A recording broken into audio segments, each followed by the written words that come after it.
सेबी पर आरोप है PACL, पल्स इंडिया लिमिटेड और सहारा रियल एस्टेट और सहारा हाउसिंग कंपनियों को बर्बाद कर देने के।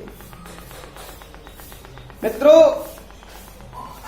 निवेशकों और कार्यकर्ताओं का कहना है अलग अलग अपने अपने परिक्षेत्रों में कि यदि सहारा इंडिया या पल्स इंडिया या PGF या गोल्डन फॉरेस्ट ये सारी कंपनियां गैर कानूनी गतिविधि को अंजाम देती हैं, तब क्या सेबी सो रही होती है?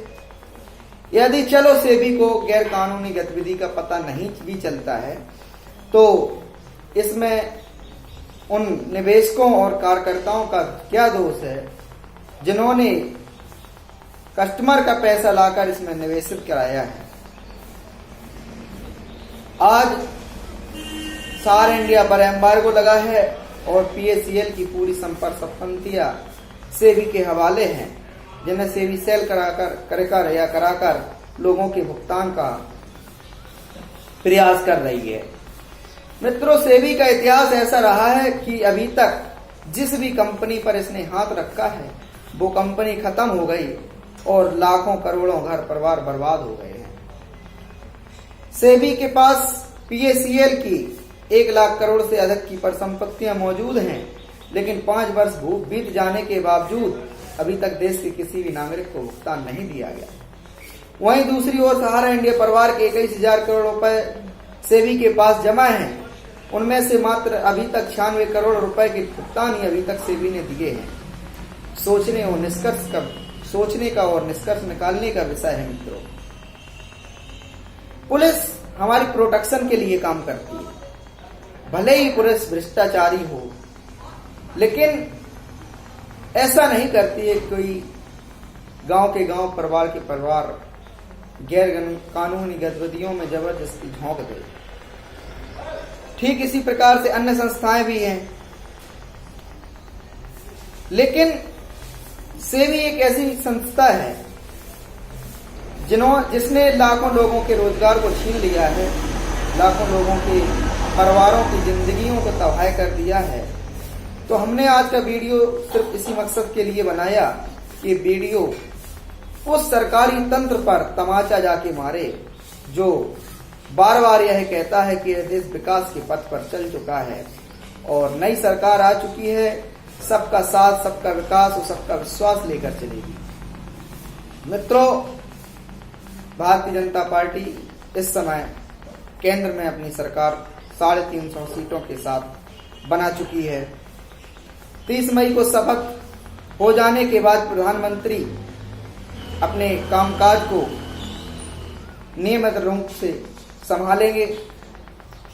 तो हमने कहा ये वीडियो इतना शेयर किया जाए, इतना कमेंट किया जाए, इतना लाइक किया जाए, जिससे देश के आदरणीय प्रधानमंत्री नरेंद्र मोदी तक पहुंच जाए और वो इस पर कुछ विचार विमर्श जरूर करें, क्योंकि मामला 10, 5 या 20, 100 लोगों का नहीं है, मामला हजारों, लाखों, करोड़ों लोगों का है। सेबी में 7-8 करोड़ निवेशक हैं। PACL में माफ कीजिए, PACL की सारी संपत्तियां सरकार के पास हैं। संपत्ति को बेचने का प्रयास किया जा रहा है, लेकिन संपत्तियां कहने के लिए बिक नहीं पा रही हैं। इस वजह से निवेशकों का भुगतान लटका पड़ा है।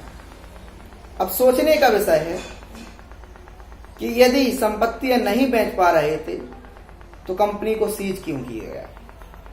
कंपनी यदि निवेशकों के भुगतान लगातार दे रही थी तो कंपनी को अपनी अथॉरिटी में लेकर कंपनी को अपने कार्य को अंजाम देने देते थे, जिससे निवेशकों के भी लगातार भुगतान मिलते और एजेंट, कार्यकर्ता, एम्प्लॉय बेरोजगार ना होता। आज एम्प्लॉय, कार्यकर्ता बेरोजगार हो गया PACL का, निवेशक भी परेशान है, उसको भुगतान नहीं मिल रहा है, 5-5, 6-6 साल हो गए हैं। और यदि मान लो PACL ने कोई गलत कार्य किया था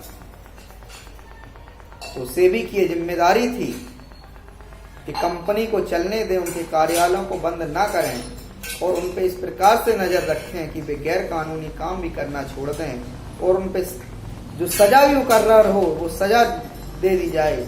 लेकिन ये कौन सा तरीका रहा कि कंपनी ही बंद कर दी गई? अब आते हैं सहारा इंडिया के मैटर पर।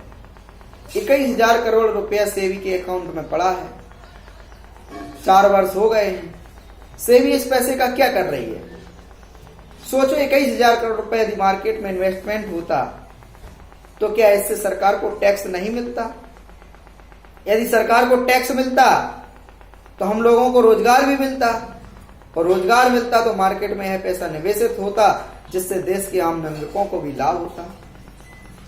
अब 21,000 करोड़ रुपए सहारा का जो सेबी अकाउंट में पड़ा है, जो एकदम निष्क्रिय पड़ा है, जो कि सहारा की यूज में ही नहीं है, और सहारा की अन्य कंपनियां, सहारा क्रेडिट कोऑपरेटिव सोसाइटी, सहारा मल्टीपर्पज, क्यूसॉप, ये सारी स्कीमें भी लटक गई हैं, इनके भी भुगतान नहीं हो पा रहे हैं। तो क्या अब इन पर भी कार्रवाई की जाएगी? नहीं। यदि कार्रवाई की जाएगी तो 10 से 12 लाख 13 लाख जो एम्प्लॉय हैं वो बेरोजगार हो जाएंगे। कहाँ जाएंगे? और 7-8 करोड़ निवेशक हैं, वो कहाँ जाएंगे? चलो मान लो कार्रवाई कर ही ली जाए, तो क्या जो रियल एस्टेट और हाउसिंग के लिए सेबी ने कार्रवाई की, क्या उससे देश को लाभ हुआ? निवेशकों का भुगतान मिला? सरकारी राजस्व को घाटा कितना हुआ? ये पूर्ण सत्य है कि सेबी की कार्रवाइयों से इस देश को सिर्फ और सिर्फ क्षति हो रही है। मेरा सुझाव है सेबी को एक स्वतंत्र सत्ता न देकर सरकार के अधीन लिया जाए, जिससे कार्यकर्ता या उसका संस्था का पदाधिकारी या कर्मचारी अपने कर्तव्यों का पालन कर सके। हमारे देश की मुख्य दर्द दुख तकलीफ यही है कि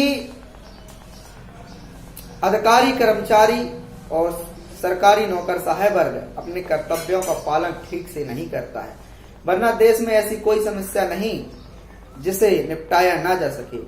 ये लोग समस्या को निपटाने का नहीं, समस्या को उत्पन्न करने का काम करते हैं, जिससे आम जनता परेशान होकर इनके दरवाजे में पहुंचे और इसके बाद ये निष्कर्ष निकाल कर दें जिससे जनता इनका धन्यवाद करे,